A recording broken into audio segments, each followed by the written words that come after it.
What makes a film truly cinematic? Is it 24 frames per second, the 180-degree rule, long lenses, a low aperture? Ever since I started creating cinematic travel films, I've been asking myself these questions. Why does my footage look like that of all the other famous YouTube creators? Do I need a better camera, a mist filter, more expensive LUTs? Is there a hidden effect in Premiere Pro? To be honest, I tried everything. I bought a better camera, mist filters, more LUTs and watched hours of YouTube videos, but still my eyes weren't satisfied with the image I was getting. Finally, a few weeks ago, I was introduced to a new tool that had the answers I've been looking for. Dehancer Pro is a plugin that works with DaVinci Resolve, Final Cut and Premiere Pro. It makes your footage look like it was recorded on real film. It's not just a LUT, but a powerful tool that lets you adjust every aspect of analog film processing in a digital environment. This software provides 63 looks based on actual analog films, featuring realistic rain that interacts with your footage rather than just overlaying it. It also includes a blooming effect, halation effect and many other features. Full disclosure upfront. Dehancer contacted me to review their plugin. They gave me their software for free and asked for my honest opinion. So this review will not be very technical, but rather subjective. I had no prior knowledge of analog film before using the plugin, so there were many unfamiliar terms. Fortunately, Dehancer provides very helpful documentation to explain everything. So if you don't know much about analog film, this review might be for you. In this review, I'll give a quick overview of the program, talk about how easy it is to use if you don't know anything about analog film, and I will also give my honest opinion on whether or not it's worth buying, based on the Premiere Pro integration. Let's start with a basic overview. Installing the plugin is easy once you downloaded it. Just use the simple installer that will guide you through the process.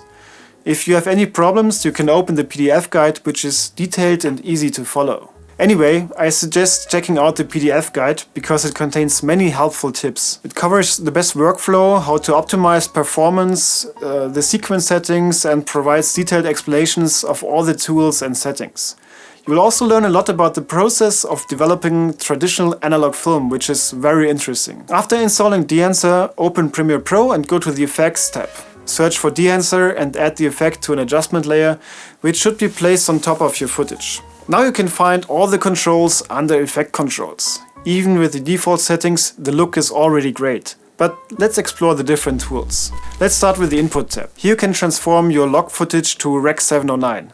You can find all the different camera models under the Camera tab. There are even different profiles for the dual native ISO of my Sony Alpha 7 IV. So for this shot I use ISO 3200. Also you have the possibility to adjust basic settings like exposure and temperature. Next there's the Film tab, and this is actually the heart of the plugin. You can choose from 63 analog film profiles. Those are actually sampled from the original films. Here I wished for some kind of preview. When you don't know analog film, you have no idea what you're looking for. With the push and pull slider you can simulate over and underexposure of film. And I actually didn't know that the characteristics are completely different to digital film. Next is the Film Developer tool. Here you can do some fine-tuning of contrast, gamma and saturation, and it's usually used to grade a source where you don't know the log profile or Dehancer doesn't know the profile at all. Next is the Film Compression tool, and this is a very interesting tool. On analog film, clipping of the highlights appears much later than on digital film. So with this tool you can simulate this effect and you'll get more flexibility in the highlights. I mean, of course you cannot restore clipped highlights, but it helps you to give your highlights more texture and contrast, like you can see on this example image from Dehancer. Next is the Expand tool. It's a separate tool to set the black and white point of the output color space. After choosing a film profile, it is recommended to set the black and white point for the output color space. So in this case, you should use the waveform to perfectly set the contrast. Next is the Print tool. This tool simulates the optical printing to turn the film negative into positive film for screen projection. Here you can choose different print mediums, all with different characteristics. You'll have to experiment a bit to find what looks best. With the print settings, you can still fine-tune the positive film. Next is the color head. This gives you the option to shift the colors of your final image. So this tool is rather for creative adjustments. Next tool is the Grain tool, and this tool is another real highlight of Dehancer Pro. Usually grain is only overlaid on your footage, which doesn't look realistic or actually filmic. So Dehancer Pro developed a mathematical 3D model of grain, which actually interacts with your image. So the grain is based on local color and brightness. And as it's an actual 3D model, you have full control of the grain. You can even control if the grain is more prominent in the shadows or in the highlights. I actually tried already many grain overlays and the difference is really impressive. For DaVinci you can actually purchase the grain effect alone. If you want to save some money, go for this effect. It's totally worth it. So next is the halation effect. This tool simulates the red and orange halo effect which appears on analog film at the boundary of bright light sources. You can see this effect in many cinema movies shot on film, like in this example. So here you can see a scene from Once Upon a Time in Hollywood. It's a very subtle effect and you should use this carefully, but it really helps to sell the filmic look. Dehancer gives you all kinds of control of the effect, how much impact it has, the size and also the color of the halation. Next is the bloom effect. Bloom is the effect you get when you're using a mist filter.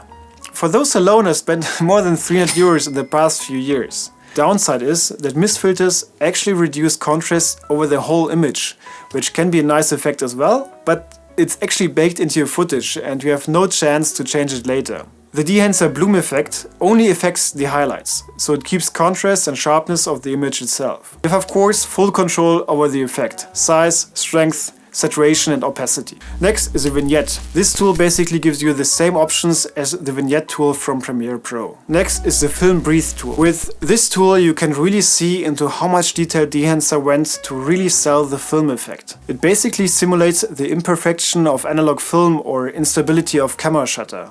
This results in periodical changes in exposure, contrast and color. Next is gate weave. This goes into the same direction like the film breathe tool. Simulates the swinging of the film when it's pulled through the projector. This is especially useful if you have a shot with a steady camera, so your footage gets a more natural feeling.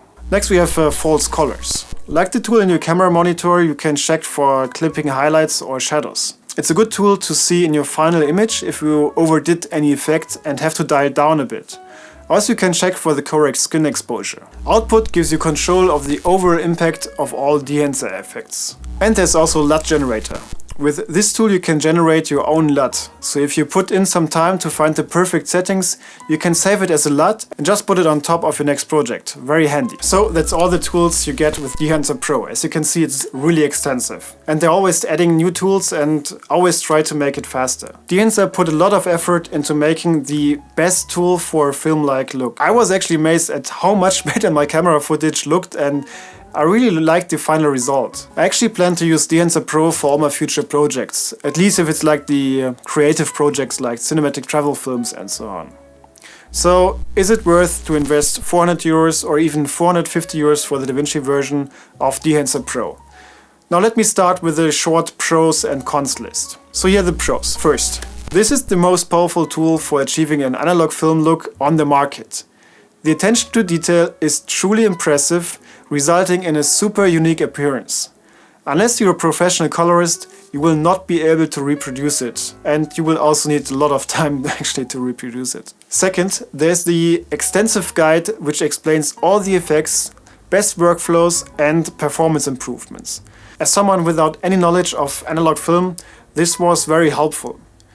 Third, with the default settings you already get a very good looking image, so you don't have to put in so much time to get a good result. And now let's get to the cons. First, there's the price.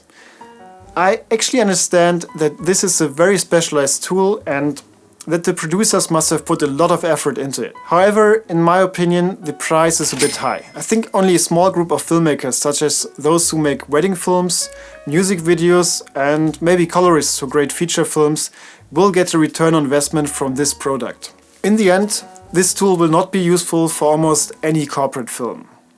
Next, there's performance.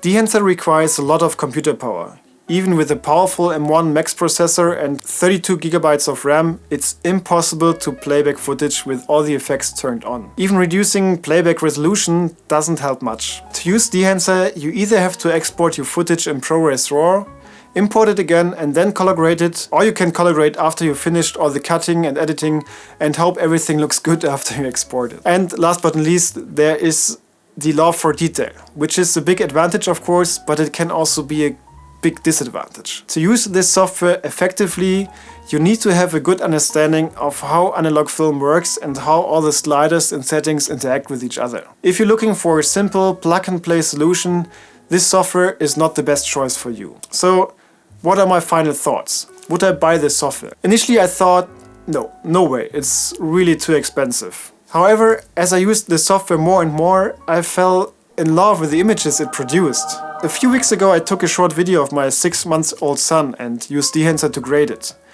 I also added some piano music and the final result was very satisfying. The footage was full of character and it felt alive, evoking many emotions. Perhaps it reminded me of the photo albums my father made of me when I was young, using an analog camera. In the end, my decision to buy the software might be emotional, but emotional decisions often have no price tag. However, objectively speaking, it might be worth it as well. If I just think about it, I spent more than 400 euros on mist filters and LUTs to achieve a similar look, but ultimately failed to do so. Moreover, I spent countless hours watching YouTube videos to recreate the look using Premiere Pro, all in an effort to achieve the desired result, and still I failed. I mean, here's an example of the final grading result in my standard workflow, and here's with Dehancer Pro. It's such a huge difference. So, counting all this together, I can still recommend investing your money into this plugin. If you're using DaVinci, you have the option to purchase the light version, which has the most important tools in my opinion, and only costs 50% of the full price.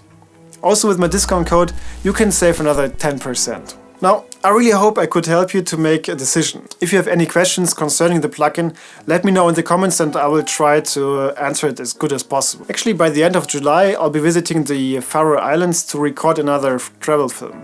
I'll be grading the film with Dehancer Pro. So if you want to see the result, make sure to subscribe. Alright, that's it. See you in the next one.